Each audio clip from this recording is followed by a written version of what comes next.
With Gears of War Judgment, we have the free-for-all game mode, which is every man for himself. You can run in, and if you're just kind of a casual player, you want to get in and shoot stuff, that's definitely the mode for you. We still have the traditional team deathmatch. The one thing we didn't have in that is any sort of objective mode, so we introduced the Domination game type.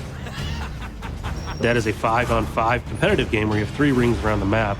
When you control a ring, you earn points, and the first team to earn 250 points wins the match. Which is team-based and objective-based, so it's kind of the best of everything that is Gears. This is the mode for the purist, right? I mean, this is probably my favorite mode in the game. Objective captured.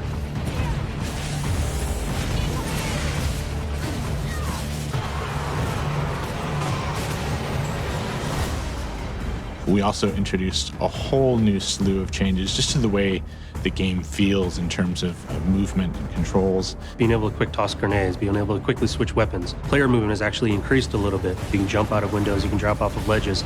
And so it adds a lot of verticality into the maps that we've never had before in Gears. No matter how far down it is, you can mantle over and go.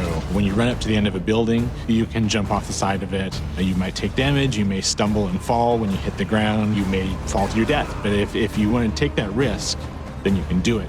One of the great tricks is if you rev up your chainsaw and you jump off right onto somebody, you'll just slice right through them. It's always a good surprise for the guy on the bottom and a lot of fun for the guy jumping down. There's guys coming at you from above you and behind you and down the corridor, and it really made us rethink the way we built everything. Being able to go almost anywhere changes the way you think, changes the way you can sneak up on people, changes the way you can get the drop on your enemies. It's just made it way more exciting. You know, again, trying to make it more intense, just trying to keep you in the fight, keep you in the action. You know, that combination of like listening to the fans and trying to bring to the table what they want, and then also, you know, trying to just, you know, throw some new things into the mix and see, you know, what we think is compelling and discarding the things that aren't. It's those two things that have really, you know, continued to fuel the Gears franchise and Gears of War Judgment.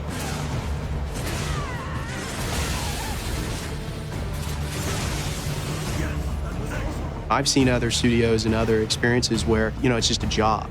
But everyone that works on, you know, a Gears of War game or whatever it is that Epic's making, they're excited to go touch that product. They're excited to go to playtest. And this is the mode that probably has the most intense kind of like playtest matches here internally. It's like, it's purist and it's challenging, and it brings out the competitor in everybody. In the game test lab, this has turned out to be a really, really intense experience that very often comes down to the last second or the last possible moment. Games tend to either be a blowout or there's these like super competitive, intense matches where you don't know who's going to win until it finally happens. We're gamers at heart, and we want to make sure that our fans know that, you know, we're passionate about what we're putting into the product, but we're also passionate in making sure that it's an experience that they're going to love and that they're going to want to pick up and play just as much as us.